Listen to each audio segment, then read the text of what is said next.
Jelo koje ćemo sada pripremiti je bazirano na teletini. Teletina je nešto što je lagano postaje kontroverzno i nešto što je sastojak koji, ako je prilično prisutan u našim mesrednim krajevima, lagano u Evropi postaje problematično iz prostog razloga što su životinje jednostavno nisu iskorišćene u potpunosti, a već imamo problema sa time koliko nas suštinski uzgoj stoke košta štete za životnu okolinu. Međutim, kako taj problem dalje u Srbiji nemamo, mi ćemo pripremiti jedan recept koji podrazumeva infuzionisanu teletinu i u pripremu ćemo koristiti ovaj sifon. Sifon je jako interesantna sprava, zato što nam omogućava da na dosta lak način nekoliko postupaka kuhinje izvedemo. I ja bih sad volao da počnemo sa tim i pozvao bih Marijanu da nam se pridruži. Ćao, Luka. Ćao. Ti si jedini koji je u mojim emisijama si mene najavio, tako da smo napravili malo obrnutu situaciju. Mi ćemo danas pokušati da uradimo nešto, znači mi smo dobili recept i rekli su nam tako se radi, a pošto ćemo mi isto baviti se i nekim razbijanjem mitova i tako pričat ćemo kroz naše emisije o šta je to istina, šta nije istina. Ovo je super prilika da probamo da li to funkcioniše ili ne funkcioniše i da ne dužimo. Znači stavit ćemo neke sastojke u sifon i probat ćemo da to prebacimo preko igle, da infuzioniramo ovo meso, pa da krenemo. Dok ja isporcionišem biftek, Luka će napraviti smesu u avanu. Kažemo jedna tradicionalna podela posla ovako, gde je ovaj fizički deo jasno podeljen. Dobro je, Luka, pa nemoj tako.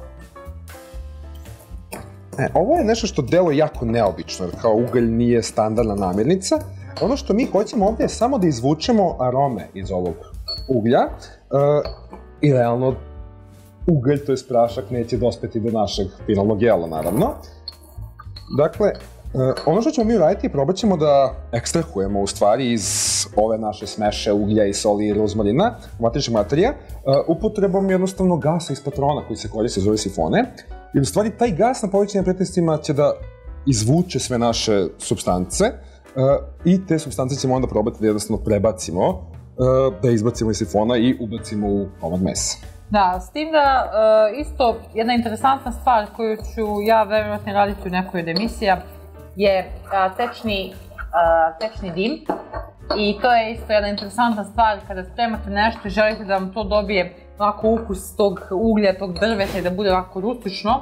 Stavit ćete ugalj, odnosno čumur, stavit ćete u vodu ili u fond, kuvati i onda procediti kroz 3 gaze kako bi otklonile sve nečistoće i onda u tome poširati, blanširati ili kuvati namirnice i vidjet ćete kako će biti.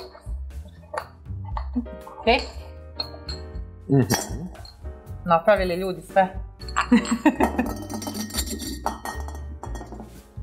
Znači samo stavljamo patronu. Bitno da ne mućkate kako ne bi ušli.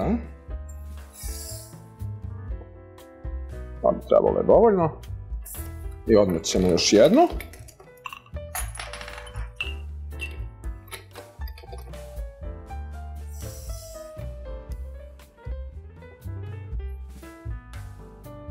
Dakle, ono što smo sad u stvari uradili je da smo ubacili ovaj gas u kontakt sa našim aromatičnim materijama pod povećanim pritiskom i da se sada nadamo tome da će doći do ekstrakcije, da ćemo bukvalno izvući te isparljive materije i da ćemo oslobađanjem pritiska uspeti da ih izvučemo iz uglja i rozmarina i koje čega pod ovo naše zvono sa idejom da aromatizujemo komad mesa.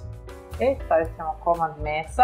I samo sad lagano, pošto je realno pritisak priličan, puštamo gas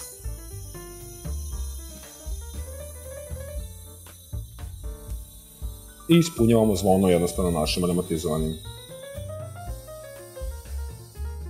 gasom i u tom ga pomerimo i ostavimo nekoliko minuta da jednostavno okupi aroma koji može. I sada ćemo peći naš biftek, a uz to smo uzeli i jadeći ramstek, obrazinu i potrebušinu koju smo pečili u nekim od prošlih epizoda.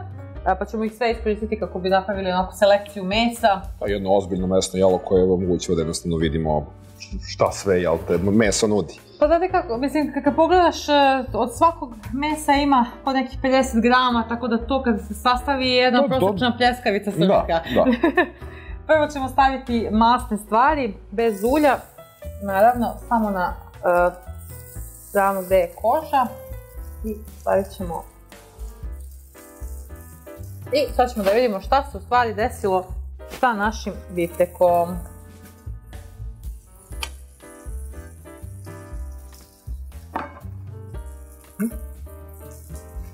Miriše, ali ne toliko koliko... Da, osjeća se aroma, definitivno se nešto dogodilo.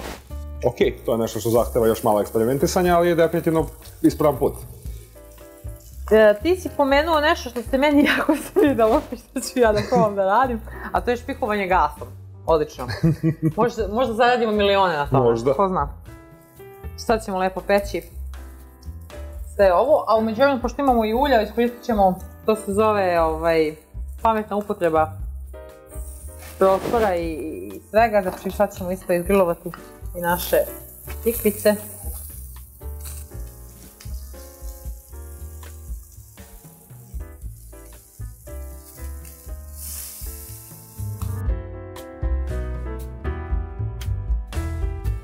I uz ovo naše jelo ćemo poslužiti i pohovani kajmak. Evo ja ću brašno, ti možeš jaja. Može. Što vam treba još koji minut za ulje. Neka ga tu. Možemo još jednom ostaviti, da bude onako lepše. Ovo je nešto što baš ne viđam po srpskim kućama, vrlo je jednostavno i kao... Ja brašno volim izvesti. Ali o kajmaku rasi, pa gde greška? Da. To su negde, to je to. I sad ćemo sačekati ulje i pržiti ga u dubokom ulju. I ništa, pržit ćemo naš kajmak.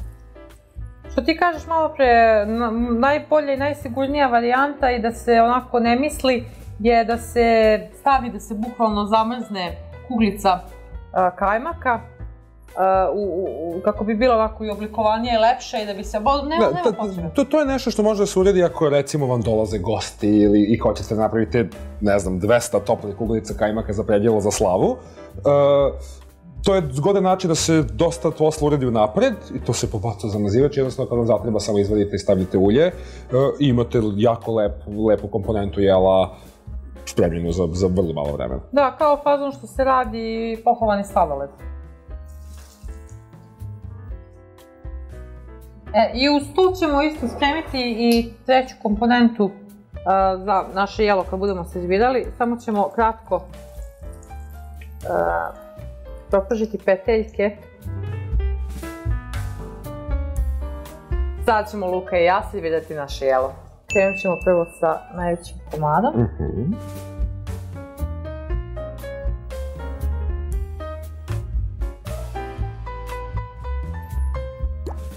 Samo unakrsno.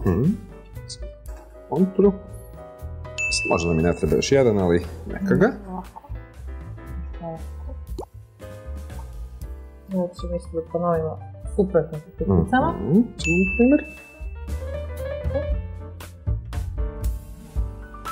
Ovo.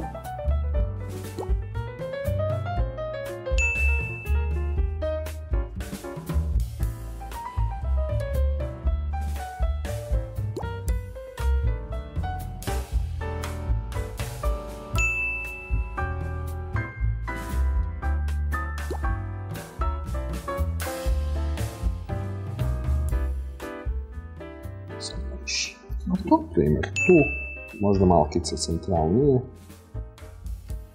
Konceptualno. Lično. Tu. I sad ćemo ostaviti od vinove loze. Tebi malo, namjerno. Ćemo provući kako bi kao povezali sve ove naše dijelove.